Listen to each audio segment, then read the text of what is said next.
प्रणाम बच्चों। आज हम हिंदी व्याकरण के पाठ 3 संधि पढ़ेंगे। संधि का शाब्दिक अर्थ है जोड़, योग, मेल। इसमें उदाहरण दिए गए हैं बेटा, जैसे वाचन प्लस आल्य, क्या बन गया हमारा वाचनालय। दूसरा है हमारा बेटा वेद प्लस अंत, वेदांत। अगला है रवि प्लस इंद्र, क्या बन गया रविंद्र। अगला है हमारा अति प्लस अधिक, शब्द बन जाता है हमारे पास अत्यधिक। उपर्युक्त उदाहरणों में आपने देखा कि दो शब्दों के बीच योग होने पर पहले स्वर की अंतिम ध्वनि और दूसरे स्वर की पहली ध्वनि मिलकर एक हो गए हैं या उनमें परिवर्तन आ गया है। यह परिवर्तन जिस मेल के कारण हुआ है वही संधि है। तो इसमें बताया गया है बेटा कि अंतिम ध्वनि क्या है वाचन। वाचन में क्या अंतिम आया हमारा ए, और इधर क्या आया आल्य। अ और आ को मिलकर के क्या बन गया आ। तो जो ये परिवर्तन हुआ है इसे ही संधि कहते हैं। इसकी परिभाषा है दो वर्णों के मेल से उत्पन्न विकार अथवा परिवर्तन को संधि कहते हैं।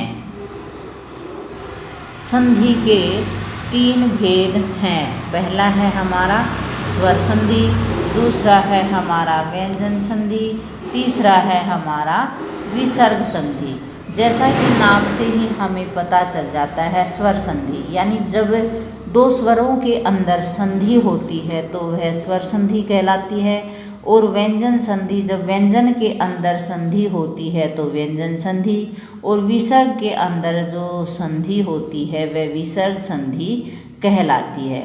जैसा कि उदाहरण है बेटा हमारे पास स्वर संधि का परम प्लस अणु, क्या बन गया परमाणु।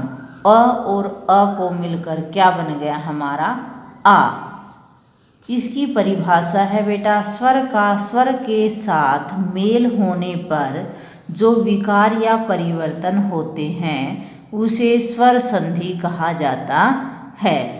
अब आगे बात आती है कि स्वर संधि के भी कितने भेद होते हैं। स्वर संधि के 5 भेद होते हैं। पहला है हमारा दीर्घ संधि, दूसरा है हमारा गुण संधि, तीसरा है हमारा वृद्धि संधि, चौथा है हमारा यण संधि और 5वां है हमारा अयादि संधि। परिभाषा देखिए बेटा दीर्घ संधि की, जब हर्ष स्वर या दीर्घ अ ई उ के बाद हर्ष या दीर्घ अ ई उ आए तो दोनों मिलकर आ ई यानी दीर्घ स्वर में बदल जाते हैं। दीर्घ स्वर में बदलने का अभिप्राय बेटा वहाँ 2 मात्राओं जितना जिसको बोलने में समय लगे वो दीर्घ स्वर कहलाते हैं। यह मैं आपको वर्ण विचार वाले चैप्टर में भी बता चुकी हूँ, किंतु अब फिर बता देती हूँ। दीर्घ स्वर वो होते हैं जिनको बोलने में 2 मात्राओं जितना समय लगता है। इसका उदाहरण देखिए बेटा मत प्लस अनुसार, क्या बन गया हमारा मतानुसार। अब अ और अ के अनुसार अंदर परिवर्तन हुआ और क्या रूप ले गया आ। अगला है हमारा भाव प्लस अर्थ। यहाँ भी भाव में भी अंतिम ध्वनि आती है अ और उधर भी अ। अब अ और अ को क्या दोनों को मिलाया तो क्या बन गया आ और शब्द आ गया हमारे पास भावार्थ। इसी प्रकार से आगे है, इसमें तो था अ और अ को मिला करके आ, और अब है हमारा अ और आ दोनों को जब मिलाया जाता है तो आ बन जाता है। जैसे रत्न प्लस आकर शब्द बन गया हमारे पास रत्नाकर। अब रत्न न में किसकी साउंड आ रही है अ, और आकर उसका पहला क्या है आ। ए और आ को मिला करके क्या बन गया हमारा आ। इसी तरीके से एक और एग्जाम्पल देखिए बेटा हिम प्लस आल्य, क्या बन गया हिमालय। अब आगे है इसी तरीके से आ प्लस अ, दोनों को मिलाकर क्या बन गया आ। सीमा प्लस अंत, सीमांत। परीक्षा प्लस अर्थी, क्या बन गया परीक्षार्थी।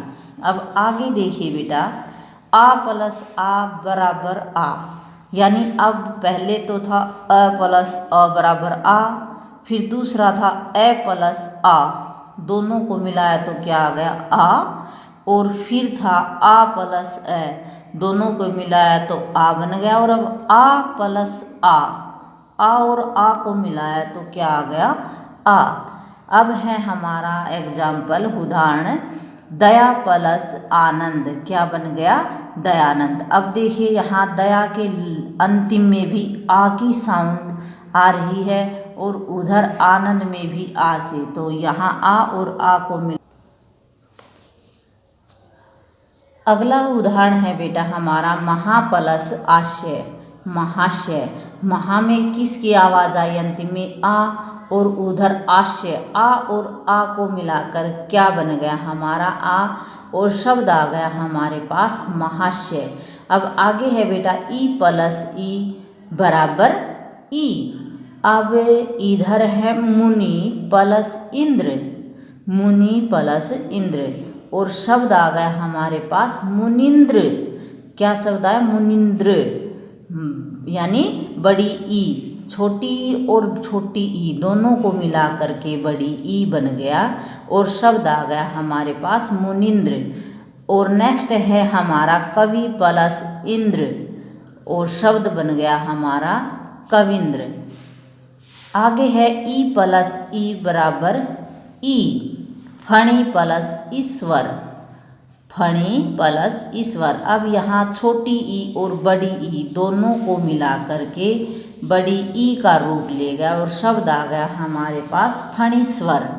इसी तरीके से अगला उदाहरण है बेटा हरि प्लस ईश। अब हरि प्लस ईश को मिलाया तो हमारे पास शब्द आ गया हरीश।